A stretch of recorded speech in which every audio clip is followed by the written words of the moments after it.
Hey, what's up? This is BobbySapphire with the Hyperloops.com. We are doing a victory lap. Me and Reflex both took Sabine Ezra to the top of our respective regionals. Reflex, Andrew Cox actually won the Miami regional. How do you feel about that, Reflex? Feeling pretty good. I'm a little disappointed that you didn't back me up there, and we could have taken two regionals. Let some jabroni named Joe beat you. I don't even know who that guy is. Yeah, who is that guy? Do you now? We caught a lot of flack for bringing Ezra. A lot of people were like, "Oh, Ezra, interesting, surprising." Really? How'd you feel about Ezra? Was he your boy all weekend, like he was mine? Ezra is the dream, man. He's Every so time he good. rolled that 1+2, and I drew some removal out on Ezra's dice, it felt really good. Having that extra die over the blue Sabine decks, it made a big difference. Just being able to have more consistent rolls and get what you want, hit the disrupt, hit the special. Yeah, that extra die lets us like vandalize a little bit better. The +2 is great. I had Ezra roll 1+2 3 times for me and was not touched.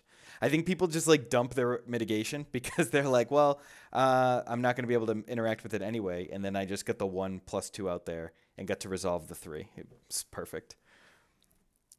Yeah, for sure. Like any value Ezra gets you is just bonus in this deck. So anytime that he gets one damage die, honestly, I'd rather have him have just the one rain, the base side. So then I'm rolling out my Hit him. upgrades, and the modifiers are always live. Yeah, that one range makes the hidden blaster so dirty. You already want to play the hidden blaster, but sometimes you're a little sad about it if they don't have a shield, and you really got to hit the 55% on Sabine. But Ezra's one range just makes it so great, and then obviously like the money making he does, especially when we're like centered around getting Maz's vault out. That like so many times my opponent played a 2-cost upgrade and that other one was sitting there and I just ripped it. Or because we play on the Outer Rim Outpost, they gain the resource because they claimed, and I can rip it with a reroll. It happened so many times over the tournament. Yeah, I think it just opens up a lot of plays. Like Truce into Claim on Throne Room is really good. Yeah, All of his sides are live. Like I don't like. There's no side that he rolls other than the blank that I feel bad about. yeah, I love leaving the Ezra special out there, and then they don't have any resources, and we just Truce get to. It feels so good. Uh, you have anything to say? You want to talk about the meta call at all? Like, I know you mentioned in our messages just like that Ezra Sabine was just the perfect meta call for this weekend. So, do you want to talk about that? Yeah, 100%. I was really big on Kylo Towson in the weeks leading up to, but I wasn't feeling great about it. Vehicles started to become more popular in our meta in Florida, and I came over to you, and I knew you were already starting to test Sabine, so I decided to take it for a spin. And man, it feels good. I know me and you put a lot of work. We both played it last TTS season. I guess 2 TTS seasons ago now. Yeah. So Yeah, I wanted to mention that too. We both played it in the TTS season top cut. Did we face in top 8 or top 16? I think it was 16. I want to Yeah, say. so we both did well. Unfortunately, we had to play each other, and I got lucky to come out of that alive against his Ezra with fast hands. Just like didn't help him out the entire, like didn't steal my resources the entire match. I don't think, and I just got lucky and was able to take the thing and to win the whole thing. And I felt pretty good that either one of us would be able to at least make the finals, if not win the entire thing, which happened. But anyway, continue. Yeah, for sure. It was a close match. Could have gone either way, but yeah, I was happy you were able to take it too. So yeah, I think leading the week up to regionals, we were both searching for decks, and you were testing different Sabine decks. I know different partners. You went blue and red. I was pretty steady on Sabine Ezra being the best version, and Hmm. just tested a couple different cards, which I think we ended up with pretty close to your first version. I think there was like Vandalize was the only thing I got you to put in. Yeah, we looped Um, back around, but it was yeah. I mean, it's important to try all the things, right? Like take that time you have, try a bunch of things, and it was almost better that we just came back to like what was working, just with like a little technology that we'll get to in a few. Yeah, for sure. Yeah, it was good that you tested the other versions too. I think we branched out, and it was good for both of us that we got to see a lot of different things and see all our options. So, with the meta developing how it was, where mill and vehicles were going to be the top two decks, and my thought was because of that, people then wouldn't bring Kylo because Kylo had bad matchups into those two decks, that we could sneak in with Ezra and Sabine, hope to dodge the Kylo matchups and just dominate vehicles and mill, which is pretty much what happened. There was only two Kylos in the entire field of Miami, and they were both pretty far down the bottom tables. So it ended up working out perfect. Yeah, I almost had the same exact situation. I don't know how many Kylos there were, but I know there were just a few. However, I got a pair down and had to face a Kylo in the pair down, which like makes sense because we didn't think Kylo would be very good. Luckily, I was able to just spike it off the table with a round two. He didn't activate Kylo first, and I was able to like play my running interference, which is a great move to get a yellow card out of your hand. And I had two gray, so he hit on the 50-50, but I mean I did what I could, and then Sabine just did what she does. But yeah, I loved the meta call this weekend. I thought it was really, really solid, and especially to take Ezra when we didn't have to fear Kylo. So we're going to talk about the deck a little bit, but it's pretty standard, and it's something that, like I said, we've both been playing for a while, so you've probably seen like our list or like pretty standard list. The only thing to really talk about, which is new from legacies in the weapons category, is just Hidden Blaster. Everything is like super, super standard. We just want ambush weapons to play out, and then like this Hidden Blaster took the part of it took thermals out, and we were able to put another gray ambush weapon, which is just like phenomenal. I know, like I think even I've tested with like one vibro knife just to get the extra ambush, which is just awful. But how great was Hidden Blaster all weekend against these like shield up mill decks and shield up vehicle decks? I think it was probably the best upgrade in my deck, even over DL44. The amount of value you can get out of it, it's first of all, it's guaranteeing 1 damage. So like if you think on activation, the sides are then become 2 +3 +3. It's pretty ridiculous. Yeah, and some of the plays you're able to do, especially against the Riken decks, where you can overwrite Hidden Blaster, then pull your second one from your discard. You hit 2 damage, hit 2 shields off both their characters, and then spike for whatever you hit. It was very hard for the Riken decks that I played to get any value out of Riken just because I was able to control the shield so well. Yeah, like the mill deck I played, like put down a hunker down, and I was like, okay, what's that gonna do? You know, like there's just that shield was just never gonna stay on when he needed it. So, yeah, I love Hidden Blaster. You know, the disrupt side is pretty junk, but the other sides are all amazing. Yeah, but like the disrupt is pretty relevant against some of those decks too. Like there's so many times where I'd prefer to roll out disrupt and damage on the Sabine activation. So it's not terrible, and there's no pay sides, which is actually really relevant also. So it's the only weapon we have without a pay side. So it felt really good pulling that back when we didn't have any extra money, when we were only sitting at 2. Yeah, I was never sad. All right, moving on to I guess like one of the things that really broke this open for me was Maz's Vault. This card, there's not a lot of decks that I don't want to play this against because I just think we can make more use of our money because of Never Tell Me the Odds and Hyperspace Jump and DL44 and Second Chance. There's just so many 3-cost upgrades that we don't have to work to play. So while we still ran 2 Truce, because having that, we're not always going to have the Maz's Vault, and because getting to 3 resources is so damn important, we have the Battlefield, we have Maz's Vault, and we have Truce. And the Truce ambush play, I mean, there's just, like we already mentioned, the Truce into Ezra special, but Truce into a Second Chance, Truce into a pay side that's showing that they don't think we can pay for, Truce into a Vandalize that they don't see coming. I did that. There's just, like, Truce into easy pickings. Truce is just so great.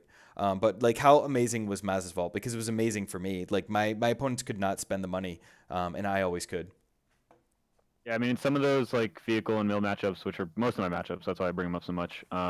Like there was games where they had 9 resources, and like I'm spending mine every turn and getting value out of it. And at a certain point, where like they can't spend it because they don't have enough to spend it on. Yeah. I was actually a little doubter. I had got cut down to 1 during my testing, and you made me believe it's 100% made the deck run so smooth. It's such a good turn 1 play, and even in the top 4, like I was keeping like in the final game of my top 4, I kept Maz's Vault and shipped 4. That's how confident I was in like needing it more. Like normally, I had been only keeping RIs and shipping 4 if I had no weapon. But yeah, I was confident enough when I was playing Rosella, because they were starting with Profitable Connection, that like I needed to be matching them on resources. So it was super, super strong. And then it's like once you get one out, you just get it, like it's always a free re-roll. So easy to cycle through the deck, which is what we want to do. The only thing, the vehicle matchups can be a little scary because they can go like pirate tank when they have those 9 resources, and you feel a little bad. Sure, but my players were good enough to not run pirate tank, so it's fine. All right, fair enough. I guess I played against the Hera vehicle, so it was a little bit different.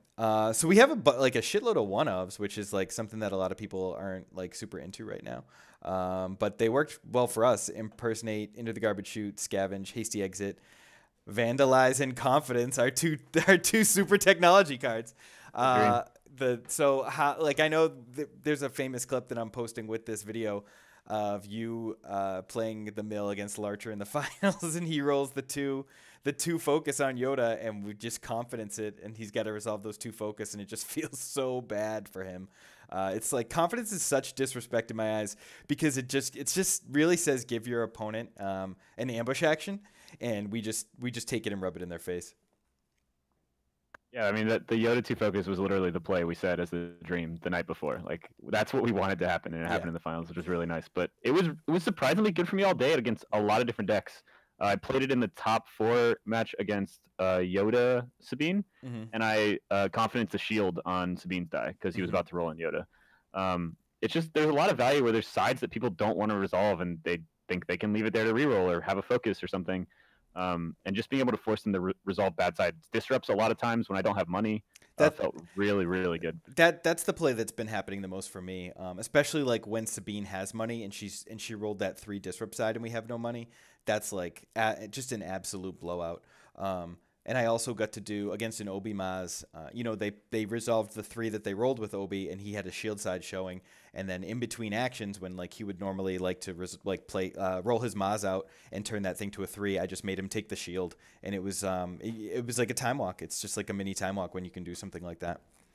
I had that exact same play against my Obi Maz and Swiss too. Yeah, they have one Obi die sitting out there on something, a shield or a resource, and you just make him resolve it, and then now Maz is useless. Yeah, and then obviously the Vandalize. Honestly, would have loved to.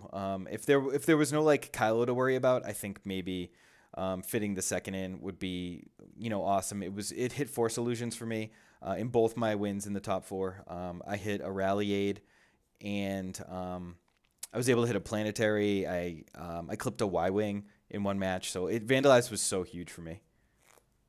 Just has a ton of versatility, and a lot of times, you do have an Ezra die sitting out there on a disrupt or a special that you're just using to, force them to not resolve their resources. Exactly. But at the end of the day, they don't, and you just have a useless die out there, and you just get there's a ton of value. I hit holocrons, chance cubes. I was able to hit a 3PO after he discarded the second one. So yeah, it's very versatile, and I think it's always live. It's going to be good against almost every deck. Yeah, it's serious consideration for having a second one. And then only one hasty was your call. You kind of like gave me the confidence to only go down to one hasty. Pardon the pun, but we wanted the removal. Didn't love you didn't love the second hasty. That's what kind of like made me go looking for other options, and that's when I came up with confidence. So hasty was fine, but it's just, and we do have the battlefield a lot. Can you say why exactly? I mean, it's not live against the mill deck. Not that that's like a challenge matchup for us, but any reason why you were down to 1? Because that was totally your call. Yeah, I was actually on 0 for a long time, and I finally came back to 2, and then confidence was a morning call for me when we talked before the regional. I took the one hasty out to match you, Mm-hmm. so I got back up to 2. But it was fine. It was never great. Just the limiting factor of only hitting damage sides, and so many of the aggro decks are able to resolve their dice without you being able to mitigate it. So even though we do have the battlefield most of the time, it didn't seem as consistent as some of the other removals that we had. It was good. I did see a lot of aggro decks. I played 2 Boba sister decks, so it came in really clutch against those. Mm-hmm. But it just wasn't consistent. It wasn't really helpful against Pohondo, which I played. It seemed like there were a lot of times it was in my hand and I wasn't able to use it. So Yeah. I like the one of it was definitely good, but I don't think I would ever have 2 of them. Yeah, it's certainly a good card. Bails you out of a lot of situations. No reason to run 0, but we were trying to fit more gray in because we didn't want to be totally dead to Kylo with 26 yellow cards. Garbage Chute was great for me. I was able to in the top 8 against vehicles just use it to remove 1 die because it's up to 2 dice and just take a 6 indirect side from a resistance bomber off the table, and that was just huge. You can't take 6. You just can't. Yeah, I mean, when you get into kind of the mid game, like rounds 3 and 4, a lot of times you're activating Sabine first, anyways, Yeah. because you want to try to get the spike to kill a character before they can activate. So you have Ezra just sitting there that can just hit that garbage chute and roll out. I think I only played it once or twice. It wasn't huge for me in all of my games, but the 1 or 2 times it did resolve, it was very, very impactful and was stopping 4 to 6 damage. Yeah, I also took 2 Obi-Wan 3s off the table with it because I didn't have the easy pickings, but like it's just good for situations like that. And then impersonate, obviously, like fantastic. And we ran the scavenge just for the like it helps us in round 1 if we get it to get weapons into the graveyard, the discard pile. And it won me my top 4 game 3 by giving me 3 second chances. Like it was just so huge in giving me my 3rd second chance. So I thought it was really really strong. It's another card that's just super versatile, right? Round 1, if we don't pull a weapon, we can get weapons into this card and then maybe hit an RI or a Maz's Vault that we didn't have. Oh yeah, I love Just, hitting those. It's so good. yeah, you put a weapon in this card and pull an RI round 1. It feels really good. It's just so much value.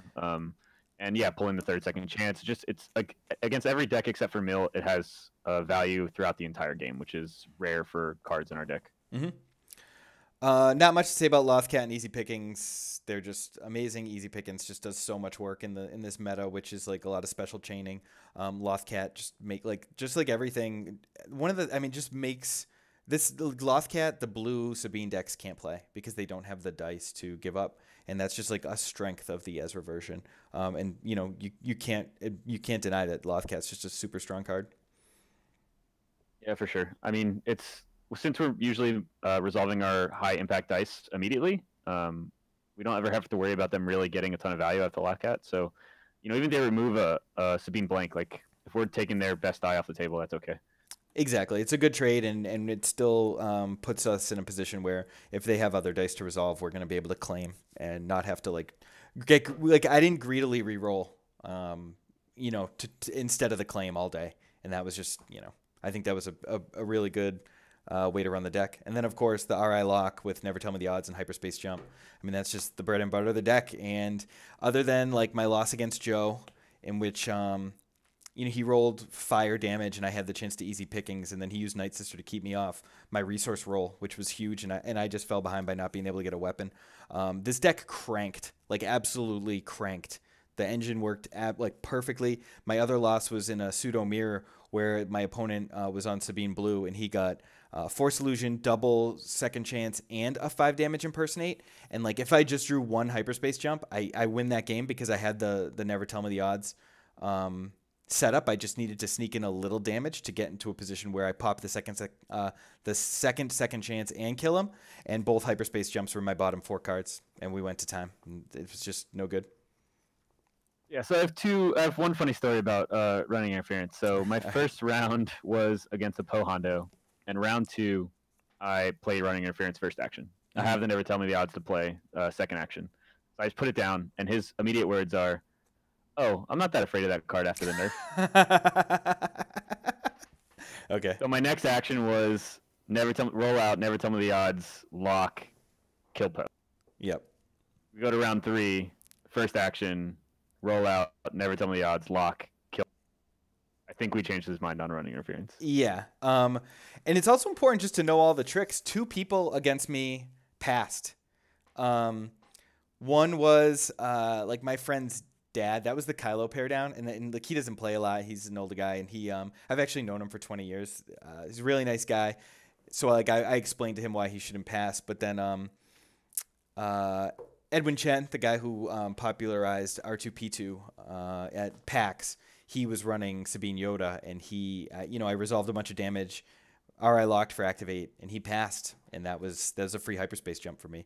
So people can sometimes make mistakes there, and the card's just busted. And it allowed me to play around in the top 4. My game 1, the guy hit and run all in and did 8 damage to my Sabine, and I never got to climb back. And the rest of the match, like RI just won it for me because I was able to play around that specific hit and run play by using RI to say can't resolve dice, which I was able to do that because he had discarded, either he had no money or in game 3 he had discarded both his all-ins, or he used one and discarded the other, and it just made playing around hit and run really easy. It just gives you so much versatility. Yeah, it's always good. It gets you ahead in tempo. It pretty much guarantees you can get the claim. It makes them do inefficient things like pitching to reroll 0 dice, just discarding a card from their hand for free.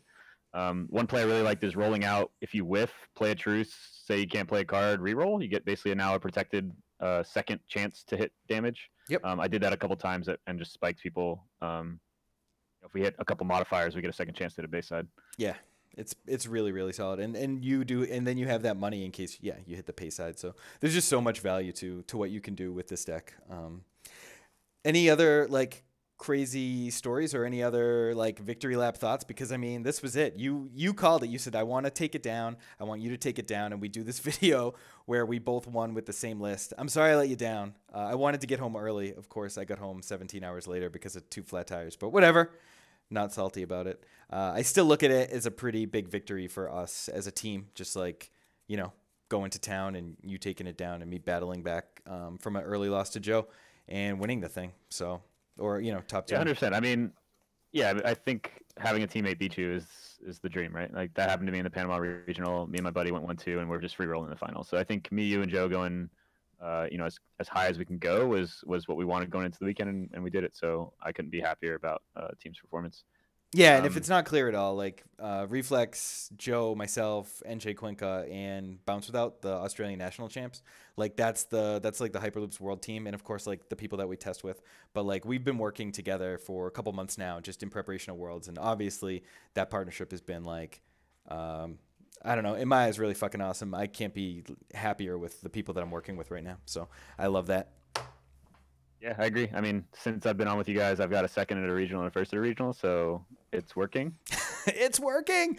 Can I tell about a crazy card that was in my top 8 opponents' vehicles deck? He had Suppression Field, which absolutely completely wrecks the Sabine combo. Because I don't really have an opportunity to name, like I can use X8 to pay a resource to change it to do action effect on a card with RI, but then he can just play a card. So that card, I was just totally scared when he laid that down round 1. I was like, oh my God, I'm going to lose to this vehicles deck. And then I had to go look that up, but wow, yeah, that looks terrible. Yeah, okay. So yeah, if you don't know Suppression Field, I could probably get it out of the stack here. But Suppression Field, I'll just say you can take an action to exhaust it and take a damage off the table and then deal it that amount of damage. And if it gets to 3 damage or more, you have to discard it. So it can take a 2, and then the second time it can take a 3 because the discard effect doesn't trigger until after the damage is put on it.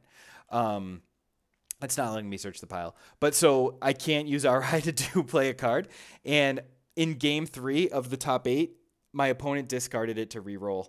And I was never so happy. Thought I was totally wrecked, and he had it in his opening hand and didn't play it. And it was the happiest I've ever been.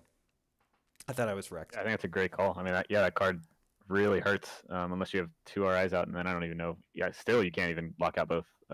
You'd have to play one of the ambush cards from hand and then use a resource to turn the X8 die to be able to lock out that combo, which that's asking a lot. That's asking a lot. And so that and Honor Guard are really the only things that can totally blow us out. Yeah. I guess only other big story I have from the weekend is my only loss in Swiss was to actually a player people probably know, Nars. He's top 4 in the TTS League right now. Yeah, he knocked me out of TTS League. Yeah, he's a local player. Definitely one of the better players in Orlando. We played in round 6 as the only 2 undefeateds left. And it was a super close game. He played it really well. My bottom 4 cards were 2 RIs and 2 hyperspace jumps. If I hit any of those cards, yeah, I think I win. I was really digging. I dug really hard for the hyperspace jumps. If I hit one round earlier, I definitely win. But yeah, he played well. He definitely got there. But that hurt. Yeah, those are definitely 2 really important cards. Yeah, and it happens. Like we've both played games where like our second chances are in our bottom 5, or we're gonna have that's just the nature of a combo deck. If you can't find your combo, that's why I'm shocked when people. I think most people are on board with that Outer Rim Outpost now as the battlefield, because it draws us a card and gets us a resource. There's no better battlefield for this deck. Like many people have asked on Discord, like, why do you draw the card? But like getting these combo pieces is so paramount to winning. So it's just perfect. And honestly, like to me, looking like I just have the screen pulled back. I know you. Oh yeah, you're in here, but you can't see, I guess, what's on my disco. Like this is a work of art to me. What you and I put together here, even though like a lot of it's standard. Like looking at it, it's just such a well-oiled machine with like a nice toolbox package. I was pretty surprised to see when I looked back that we had 6 1-ofs. That threw me off because it's not something I normally have, a lot of 1-ofs, right? Normally you want to get a lot of efficiency out of the same cards, but each one of them played a huge part in the day. And I don't think I would want to have any of them except for maybe Vandalize. Yeah, I agree. But yeah, it's just, I think it was perfectly developed for the meta. I think we made a great call. And I yeah, think Outer Rim Outpost is part of that. Yeah, and also just like the nature of being able to abuse Sabine by putting weapons in our upgrades in our discard pile. Like so many decks are like, okay, I have the Shoto and the Ancient, and I've got to play one and I've got to hold the other. We don't have to worry about that. We just dump everything into our discard pile if we need to dig. And of course, there's some plays where you want to be able to do like the double hidden blaster, so or you're holding great cards for Kylo or something.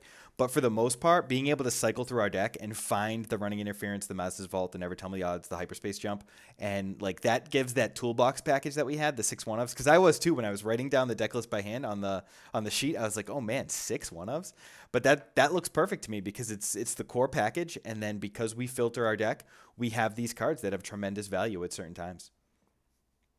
Yeah, and I really think people don't realize how underrated that the draw card of the battlefield is. Honestly, I think that was bigger than the gain a resource, just because if you only get one weapon turn one, you dig, you can pull one and then discard into your discard pile, and you're live to go. Like there's so many different plays that you can just dig into your deck one a turn, one extra card a turn to try to get what you need and hold on to it, or then pitch to dig even more.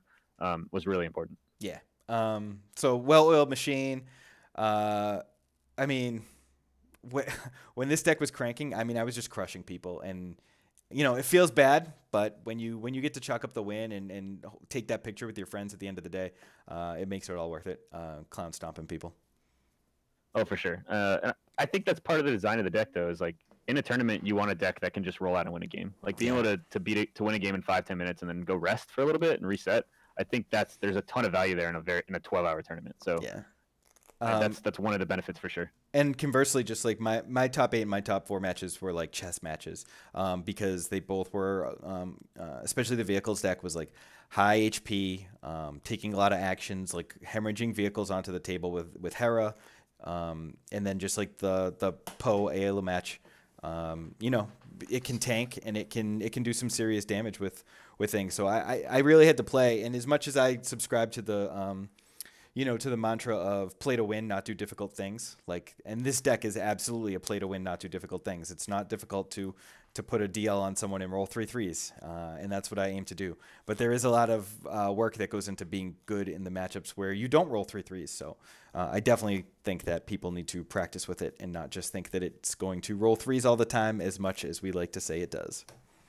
Yeah, I mean, the skill in the deck doesn't come from rolling out. Like in game 1 of my finals, I rolled out 8 damage and snipe partisan. Like that's not hard to do. No, it's just a byproduct of a good deck.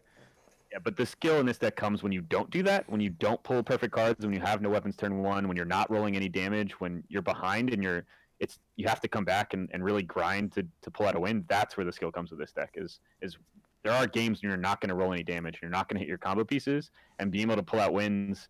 Like in one of my games when my opponent rolled out 17 damage on round 1 and I still won. Like that's where the skill of the deck comes from. Yeah, absolutely. I just had a really awesome time fielding other content creators telling me that this was an all luck deck all week, and then having you win, me get second, and that just felt pretty damn good. Yeah, sure. Well, I'll take the luck and the trophy that's sitting on my mantle right now. Yep, trophy pillow. All right, I think that's all I got for the victory lap. You got any more victory lap type stuff you want to get out of your gullet there? No. I guess we're not going to be doing the bat rep, going through every game one by one. I think that's for the outtakes. I don't think anyone wants to listen to an hour of bat rep, but if you really want to, I'll go make a sandwich and you can just have the mic. I think I had enough of that on Saturday. We're all right. Ouch. Wrecked. All right. Well, this has been the Hyperloops Victory Lap with Andrew Reflex Cox and Mike BobbySapphire Gem. And just roll 3s. Loops. Loops out.